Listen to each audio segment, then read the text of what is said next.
किराए की जनता हो सकती है, उनके साथ उनके दबाव की जनता हो सकती है, उनके डर की जनता हो सकती है, लेकिन लोकतांत्रिक जनता उनके साथ नहीं है, नहीं है, नहीं है। भाई साहब, यूपी में चुनाव है और हम पहुंच गए हैं गोरखपुर में। वही गोरखपुर में जहां से उत्तर प्रदेश के मुख्यमंत्री यानी आदित्यनाथ योगी जी चुनाव लड़ रहे हैं भाई साहब, और उनकी कड़ी टक्कर एक युवा नेता दे रहे हैं जिनका नाम है चंद्रशेखर आजाद, जो आजाद समाज पार्टी के राष्ट्रीय अध्यक्ष है।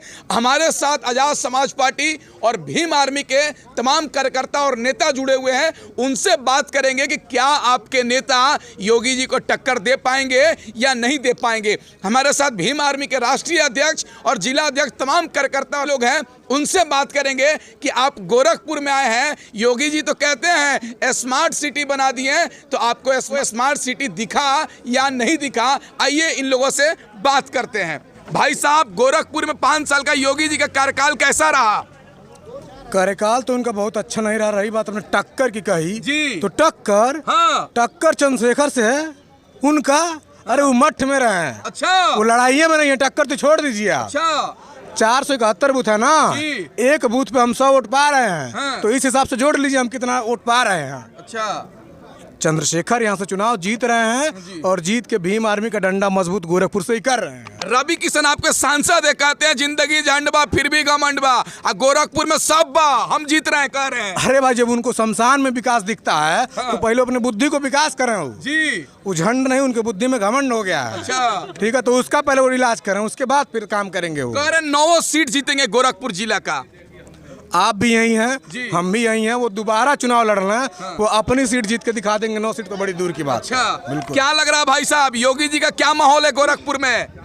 योगी जी कहीं लड़ाई में ही नहीं है। हाँ। एक तरफा भीम आर्मी के लोग चुनाव जीत रहे हैं जी। इस गोरखपुर की जनता मानवतावादी है जी। और मानवतावादियों के साथ है जी। योगी जी के ऊपर अगर जो नाथ संप्रदाय मठ का टैग नहीं लगा रहता तो उनके जैसा आदमी कभी सांसद विधायक तो बड़ी दूर की बात है, गांव का प्रधान नहीं हो पाता। अच्छा। और उनकी क्रूरता इस सरकार में लोगों ने देख लिया है जी। और योगी जी को गोरखपुर की जनता खदेड़ा करेगी। हाँ। और यहाँ से योगी जी जाने वाले हैं और वो जाएंगे हिमालय पर। भाजपा के लोग कह रहे हैं चंद्रशेखर आजाद जी का जमानत जब्त हो जाएगा, एक बयान दिया है भाजपा के नेता। अरे भाजपा के लोग तो 15 लाख दे भी रहे थे जी।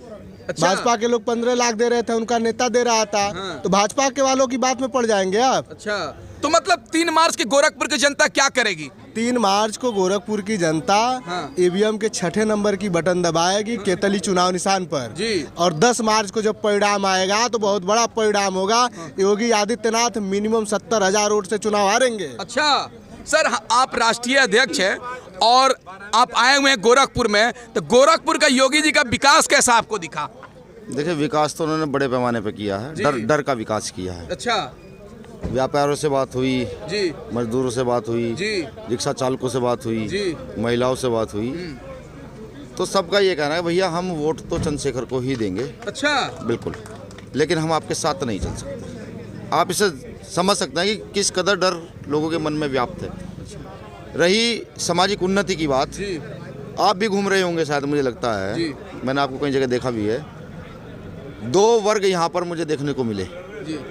एक वर्ग जो निहायती अमीर है, बड़ी बड़ी बिल्डिंगें हैं, हर सुविधा है। एक वो वर्ग जिसके पास रहने खाने के लिए कुछ नहीं है। बहुत सारी बस्तियाँ ऐसी हैं जहाँ शौचालय की व्यवस्था नहीं है। जी। ये कहते हैं प्रधानमंत्री शौचालय योजना के तहत इन्होंने शौचालय बना दिए हैं। पूरे गांव में शौचालय नहीं है, ये उनका विकास है। अच्छा। रास्ते नहीं है। हमको भी गांव के अंदर जब हम गए तो रास्ते ऐसे हैं जैसे खेतों की डोल होती है, खेतों की पगडंडियाँ होती हैं, ऐसे रास्ते हैं। भाई अगर ये विकास करने का तरीका है तो हम ऐसे विकास करने के तरीकों को नकार देते हैं। अच्छा। हम भारत के वो लोग हैं, उस वर्ग के लोग हैं जिन्होंने सदैव मेहनत की है। हम मेहनतकश लोग हैं। ये जितने लोग आप यहाँ देख रहे हैं पूरे देश के लोग हैं। जी। मेरा मानना है कि भारत का शायद ये पहला चुनाव ऐसा रहेगा कि 24 से 26 राज्यों के लोग यहाँ भाई चंद्रशेखर आजाद जी को चुनाव लड़ाने आए हैं। अच्छा। बिल्कुल। अगर आपकी सरकार आती है, चंद्रशेखर आजाद जी गोरखपुर का विधायक बनते हैं, आपकी पार्टी सत्ता में आती है, तो क्या करेंगे गोरखपुर के लिए आप लोग? देखिए, अगर भाई साहब जीत कर चले जाते हैं विधानसभा में जी, तो विधानसभा तब चलेगी जब वहाँ गरीबों की बात होगी। अच्छा। बिल्कुल होगी। गोरखपुर के विकास को लेकर चर्चाएं होंगी और जिन्होंने यहाँ के बजट को खाया है, चाहे वो SC/ST का बजट हो, एजुकेशन का बजट हो, शिक्षा चिकित्सा का बजट हो, जिस चीज़ ने खाया है वो तैयारी रखे गोरखपुर की जेल जाने के उसको जेल भिजवा कर मानेंगे। अच्छा। बाबा साहब अम्बेडकर के लोग संविधान में विश्वास रखते हैं और कॉन्स्टिट्यूशन में राइट है।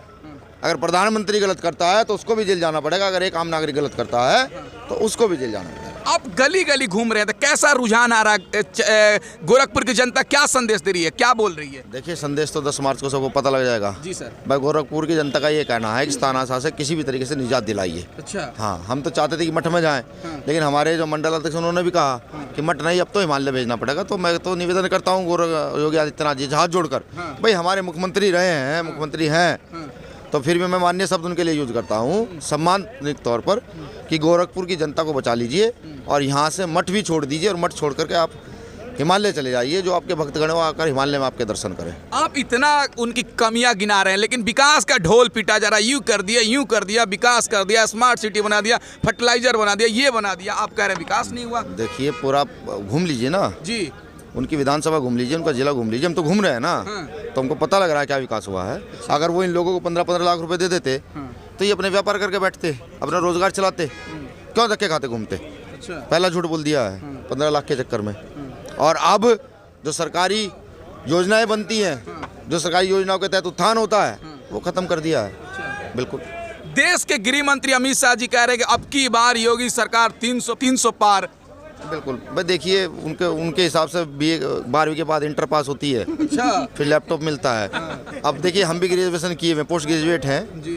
ठीक, हमारी समझ में नहीं आया कि वो 12वीं के पास कौन सी इंटर होती है।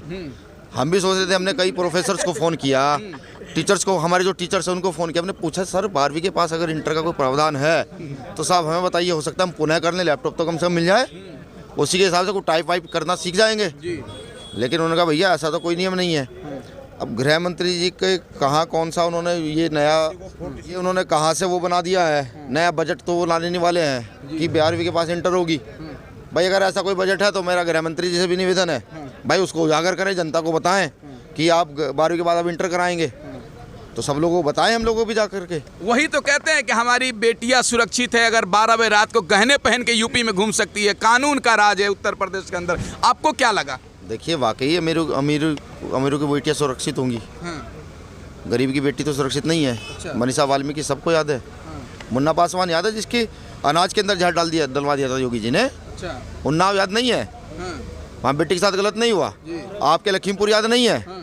वहाँ आदमियों के साथ गलत नहीं हुआ, किसानों के साथ। अच्छा। तो सुरक्षा कहाँ है हमारी, तो समझ आना। ये अगर सुरक्षा है, ये अगर सुरक्षा है तो इससे अच्छा तो व्यक्ति जो है वो, अब क्या शब्द यूज करूँ समझ नहीं आ पा रहा है भाई, ये सुरक्षा नहीं हो सकती। अगर ये सुरक्षा होती तो मुझे लगता है भीम आर्मी का इतना बड़ा स्वरूप पूरे देश में खड़ा ना होता। बेरोजगारी चुनाव में कितना मुद्दा रहेगा? बेरोजगारी तो मेन मुद्दा अभी है, पहले से रहा है। अच्छा। ठीक, सरकार अगर चाहे तो सबको रोजगार दे सकती है। उनको अगर नौकरी नहीं दे सकती है तो प्राइवेट सेक्टर में काम दे सकती है, IT सेक्टर में काम दे सकती है। सरकार अगर चाहे तो उनको मत्स्य उत्पादन, लकड़ी के कारखाने, इस तरीके की लोन दे करके मुफ्त ब्याज पर लाखों लोगों को एक झटके में रोजगार दे सकती है। सरकार नहीं चाहती, सरकार भिखारी बनाकर रखना चाहती है, मांगते हुए बनाकर रखना चाहती है। योगी जी कहते थे एक समय का 80-20 की लड़ाई, 80% जनता हमारे साथ है, इसका क्या कहना चाहेंगे इस पर? नहीं, हम तो कहते हैं उनके साथ 100% जनता भारत के नागरिक हैं। हमने कब कहा उनके साथ जनता नहीं? बिल्कुल है। लेकिन जनता उनको दिखाने के लिए उनके साथ है। उनके साथ किराए की जनता हो सकती है, उनके साथ उनके दबाव की जनता हो सकती है, उनके डर की जनता हो सकती है, लेकिन लोकतांत्रिक जनता उनके साथ नहीं है, नहीं है, नहीं है। गोरखपुर की जनता को संदेश क्या देना चाहेंगे आप? मैं गोरखपुर वासी से एक ही बात कहना चाहता हूँ। देखिए, भारत में जब जब अन्याय हुआ है तब तब न्याय करने वाले लोग खड़े हुए हैं। चोरा चोरी कांड इसका सबसे महत्वपूर्ण उदाहरण है कि जब अन्याय इतना बढ़ा तो यही गोरखपुर की जनता ने अंग्रेजों को मुंह तोड़ जवाब दिया था। आज संविधान है, ठीक, आज भीम आर्मी उनको मुंह तोड़ जवाब देती है। आए भीम आर्मी से जुड़े और अन्याय अत्याचारी व्यक्ति को उसकी हैसियत बताने का काम करें, उसको पुनः वही काम कराने का काम करें जो वो करते हैं। अगर ऐसे लोग राजनीति में आएंगे, ये भारत के लिए दुखद है। भारत की उन्नति कभी नहीं हो सकती है। भारत की राजनीति में अच्छे पढ़े लिखे लोग जो सामाजिक सेवा करना जानते हों, जो धन के आधार पर चुनाव ना करते हों, जो व्यक्ति का चेहरा देखकर काम ना करते हों, जो गरीब शोषित वंचित वर्ग के लिए काम कर सकते हों, ऐसे लोगों की राजनीति में आना जरूरी है। मैं निवेदन करता हूं, आए भीम आर्मी से जुड़ें, नई लीडरशिप तैयार करें। गोरखपुर के अंदर लीडरशिप का अभाव हो चुका है। जो नए हमारे यूथ स्टूडेंट लीडर आते हैं, ग्रामीण क्षेत्रों से लीडर निकल कर आते हैं, उनको माननीय योगी आदित्यनाथ जी डराकर धमकाकर जेल भिजवा करके या फिर उनकी हत्या करवा करके उनकी लीडरशिप को उभरने नहीं देते, क्योंकि वो जानते हैं पढ़ा लिखा व्यक्ति अगर सामने टक्कर में होगा तो वो सही को सही, सही गलत को गलत कह सकता है। वो बजट की भी जानकारी रखेगा, वो कॉन्स्टिट्यूशन की जानकारी भी रखेगा। सबसे बड़ी जानकारी पढ़े लिखे व्यक्ति को अपने अधिकारों की होगी, इसलिए वो डरते हैं कि पढ़े लिखे लोग आगे आएंगे तो उनको नुकसान हो जाएगा। गली गली चंद्रशेखर आजाद जी घूम रहे हैं और एक नारा दे रहे हैं कि पढ़े लिखे को अपना विधायक चुने। तो इसका संदेश क्या है? देखिए, पढ़े लिखे को विधायक चुनने का यही मतलब है। हाँ। तो उनके नज़र में योगी जी पढ़े लिखे नहीं है क्या? भाई होंगे। हाँ। हमने कब मना किया? अच्छा। पढ़े लिखे होने का प्रमाण देना। अच्छा। प्रमाण दे। अगर पढ़े लिखे हैं हाँ। तो अभी भी उनकी विधानसभा में जहाँ तक मैं घूमा हूँ मैंने देखा 40% छोटे छोटे बच्चे स्कूल नहीं जाते हैं। अच्छा। कारण इसका क्या है? अभी भी दलित बस्तियों में नशे का बड़ा प्रभाव है। अच्छा। कारण इसका क्या है? अभी भी महिलाओं के सोच करने के लिए शौचालय नहीं है। कारण इसका क्या है? ये चीजें पता लग जाए तो मुझे लगता है सही हो सकता है। मतलब योगी जी के विकासों से आप खुश नहीं है? नहीं, मेरे खुश होने ना होने से कोई फर्क नहीं पड़ता ना। हाँ। मतलब जनता नाखुश है क्या? जी हाँ, जो उनके क्षेत्र की जनता है जो वो नाखुश है। अच्छा। तो लोकतांत्रिक व्यवस्था में हम भी नाखुश हैं। अच्छा, शुक्रिया। अभी हम गोरखपुर में थे, हमारे साथ भीम आर्मी के राष्ट्रीय अध्यक्ष थे, भीम आर्मी और आजाद समाज पार्टी के कार्यकर्ता थे। उन्होंने कहा कि आने वाले समय में योगी जी गोरखपुर से चुनाव हार जाएंगे भाई साहब। लेकिन देखना दिलचस्प होगा, क्योंकि भारतीय जनता पार्टी भी दावे कर रही है कि मैं गोरखपुर के 9 सीटें जीतूंगा।